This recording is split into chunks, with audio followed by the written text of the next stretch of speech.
আসসালামু আলাইকুম। আসহাবে কাহাফ, 7টি যুবক ও একটি কুকুরের একটি গুহার মধ্যে বসবাসের এক অবিস্মরণীয় ঘটনা। আল্লাহ তাআলা সূরা কাহাফে বেশ কিছু ঘটনা বর্ণনা করেছেন, তার মধ্যে আসহাবে কাহাফের ঘটনা অন্যতম।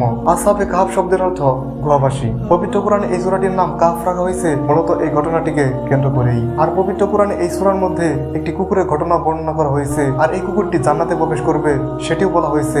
আসহাবে কাহাফের কুকুরটি ছিল এই 7 জন যুবকের সাথী। ইসলামে কুকুর পালনে বিধিনিষেধ থাকলেও এই কুকুরটিকে জান্নাতি হিসেবে ঘোষণা করা হয়েছে, কারণ কুকুরটি ছিল ওই 7 জন যুবকের সঙ্গী, আর সেই কুকুরটি সেই 7 জন যুবককে অনেক বেশি উপকার করেন। সেই জন্য এই কুকুরটিকে জান্নাতি কুকুর বলা হয়েছে এবং সে জান্নাতে প্রবেশ করবে। আজকে আমি আপনাদের সেই আসহাবে কাহাফের ঘটনা সংক্ষেপে জানাবো।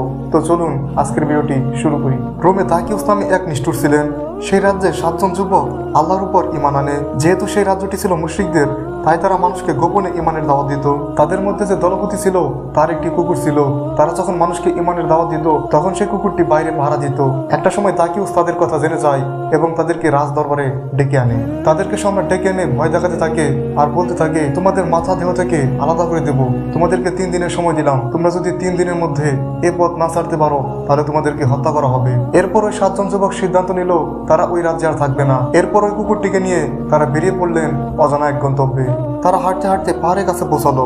সেখানে তারা একটি গুহা দেখতে পেলেন এবং সেই গুহাতে তারা আশ্রয় নিলেন। সেই গুহা থেকে তারা তাদের বেশ পরিবর্তন করে শহর থেকে খাবার নিতে আসতেন। আবার অপরদিকে দাকিউস সম্রাট তাদেরকে খোঁজ করতে থাকে।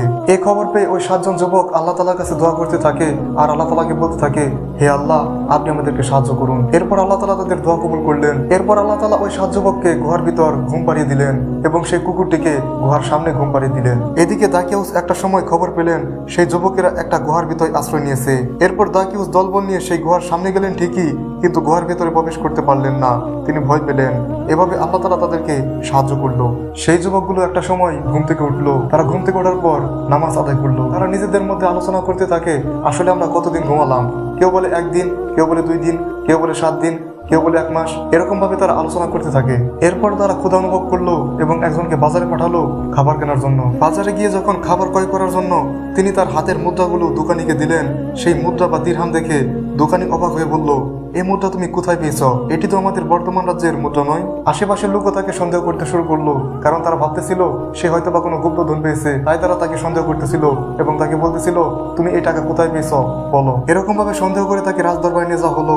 আর সে সময় যে রাজা ছিল সে ছিল মুসলিম, অর্থাৎ ভালো সম্রাট। তাকে রাজদরবারে নিয়ে যাওয়ার পর সম্রাট মুদ্রাটিতে দাকিউসের ছবি দেখতে পান। আরো আশ্চর্যের বিষয় হচ্ছে, সেই যুবককে যখন রাজদরবারে নিয়ে যাওয়া হচ্ছিল তখন সেই যুবকও আশেপাশের কোনো কিছুই চিন্তা ছিল না, রাজদরবারও চিন্তা ছিল না, কারণ সবকিছু পরিবর্তন হয়ে গেছে। তাকে ওই মুসলিম সম্রাটটি বলল, এই মুদ্রা তো 309 বছর আগের সম্রাট দাকিউসের আমলের। তখন ওই যুবক অবাক হয়ে বলেন, তাহলে আমরা 309 বছর ঘুমিয়েছিলাম। ওই রাজ্যের মানুষগুলো এমন ঘটনা শুনেছিল যে ওই রাজ্য থেকে 7 জন যুবক পালিয়ে গিয়েছিল এবং তারা গুহায় আশ্রয় নিয়েছিল।